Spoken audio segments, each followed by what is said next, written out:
Hello and good day! At ngayon nga ay pupunta kami ng mga klasiko sa Manila at i-explore namin yung mga museum doon at ang Intramuros.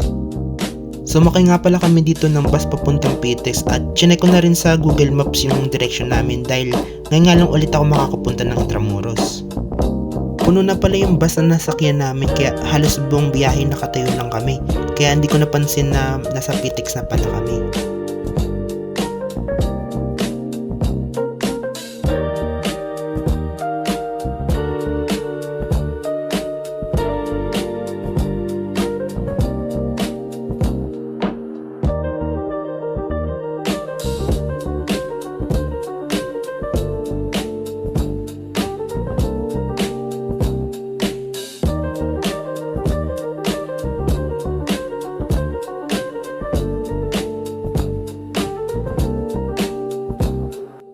After nga namin bumaba ng bus is pumunta na kami ng train station at bibili na kami ng ticket papuntang Intramuros. Dahil first time ko nga mag-commute papuntang Manila, kaya first time ko din makakasakay ng tren, kaya na-excite ako dyan. Dito nakabili na kami ng ticket papuntang Intramuros at hinihintay na lang namin yung tren.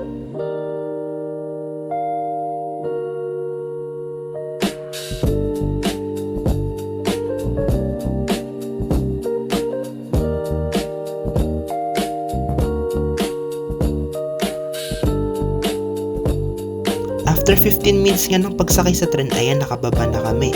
Akala ko andun na yung Intramuros, yun pala maglalakad pa kami papunta dun. Kasama pala namin yung kaklase namin dati at dito siya nag-aaral sa Manila, kaya alam niya yung papunta dun.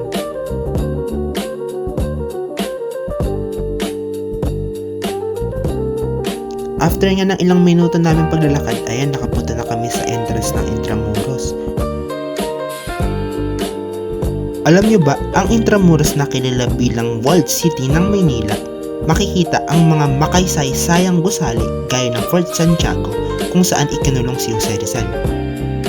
Dito din makikita ang San Agustin Church, ang pinakamatandang stone church sa Pilipinas, at mga cobblestone streets na parang nagbabalik sa panahon ng Kastila. Meron din mga kalesa, old Spanish houses, museums, at pati mga bamboo bike tours na pwedeng subukan. Isa rin itong dating sentro ng pamahalaan noong Spanish era at kahit maraming nasira noong World War II, marami pa rin na-preserve at na-restore kaya perfect ito para sa history lovers at mahilig mag-pictures.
After nga namin mag-explore sa Intramuros, ayan, papunta na kami dito sa National Museum.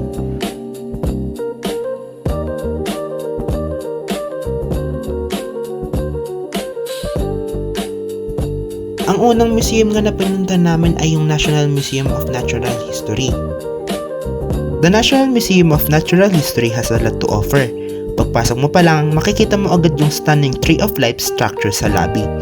Tapos sa loob naman may iba't ibang galleries that showcase the Philippines' rich wildlife and natural environment. Nandyan ang exhibits ng Philippine Eagle, Tamaraw, Marine Life, Forests, Mountains, at pati mga fossils and preserved species na super interesting tignan. May interactive displays din na perfect for learning while exploring. At sobrang ganda ng setup kaya hindi lang educational, Instagram worthy pa. Best part, free admission kaya perfect spot ito for families, students, or kahit solo travelers na gusto ng chill pero meaningful na lakad.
Yung next museum naman na pinunta namin is yung National Museum of Anthropology.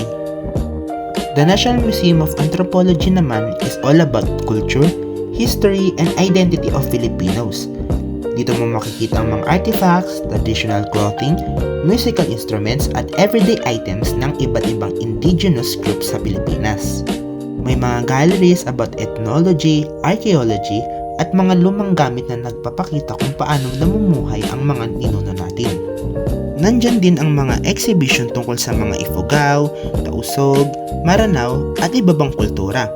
Pati mga ancient bones, tools, at pottery na nakukuha mula sa iba't ibang archaeological sites.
At hanggang dito na lang tong video na to.